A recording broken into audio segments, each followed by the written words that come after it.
Everybody has passions when they're growing up, if it's reading books or playing sports. Well, my passion growing up was competitive horseback riding. Competitive horseback riders definitely make it look a lot easier than it was, and there's a lot of preparation that goes on behind the scenes just to get them to the ring. One of the things that they have to do to prepare is find a barn and a trainer. And then the second thing they're going to have to do is know how to take care of their horse and know how to tack up their horse. And the third thing is what to expect on competition day.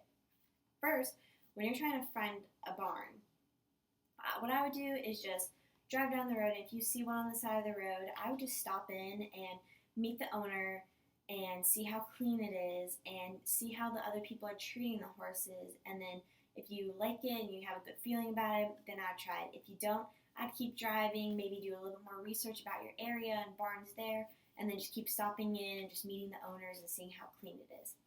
Then, after you do that, you're going to have to try and find a trainer. Now, they might already have a trainer at the barn for you to use, but if you tried it out and not feeling it, I would just start researching, ask around, what trainer do you use, and then do more research, and then I do at least like 1 or 2 lessons with them just to see how they train. The second thing that you're going to have to do to prepare is know how to take care of your horses. Now, the best way to make them look silky and smooth on competition day is to give them a bath before competition day. Now, giving them a bath is just simple. Soap and water and just rinse them down and let them dry. And then on competition day, you can just take a brush and just quickly get off the hair and everything along those lines. Another beautiful thing to do to your horses before competition day is braid the mane and tail. Now, it's a little bit more complicated and you can have a professional come do them, but having the mane and tail braided is definitely going to give it that beautiful look for competition day.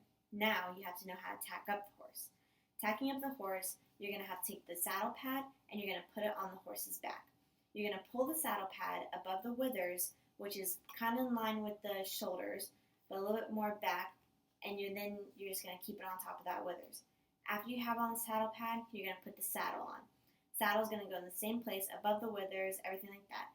Make sure you pull the saddle pad up in the saddle so that it's not really pulling on the horse's mane. After that, you're going to attach the girth on one side.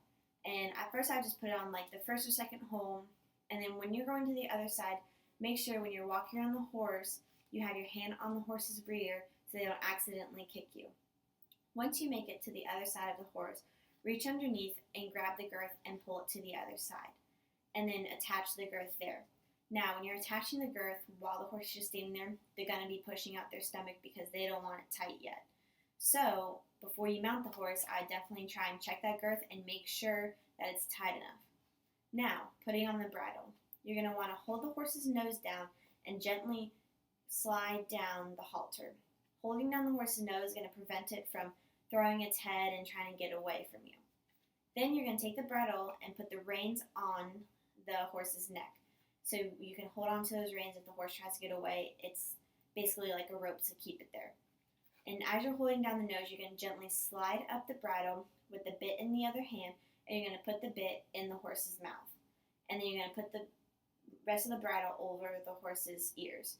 Then you have to latch the throat and the nose band. Now the throat, you're going to want to make sure there's 4 fingers worth of space there.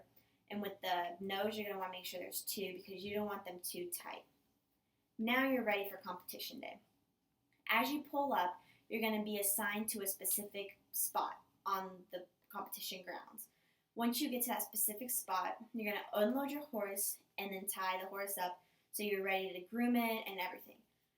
Once you're starting to groom your horse, in between grooming and tacking them up, I would go and change. Now, what you're going to need to wear on competition day is breeches, tall boots. You're going to have on a button-down collared shirt. I normally always wore a show jacket because it just makes you look so much more professional and everything like that. You're going to want to put your hair up and inside a hairnet because you don't want any hairs falling out, and then your helmet on top of that. You can wear gloves if you need to or anything like that. But definitely those are the main things you're going to want. After you're ready, you should go back to your horse and start tacking up. Go right back through with the saddle pad, saddle, everything like that. Mount your horse and make sure that that girth is tightened before you mount your horse. Once you mount your horse, you can put your feet in the stirrups and then adjust the stirrups however they are comfortable. Now, walking up to the ring is going to be very nerve-wracking. Once you get to the ring, you're going to find a paper, and there's going to be different papers, and you need to find the one for you. Everyone is going to be performing the same course. Now, when you enter the ring, the courses can be like you're going to jump the 2 on the outside, then come down the diagonal. They're always different, so make sure you have that memorized before you enter that course. And then after you compete, you're going to be standing at the show field, and they will be announcing your division from 8th to 1st. And then from there, you're done. You made it through your first competition day. As I wrap this up, I hope you have a better understanding on how a competition day goes and definitely how to prepare for that competition day. If you are a rider or just waiting to watch and just enjoy the horseback riding, I really hope that you understand a little bit more about this.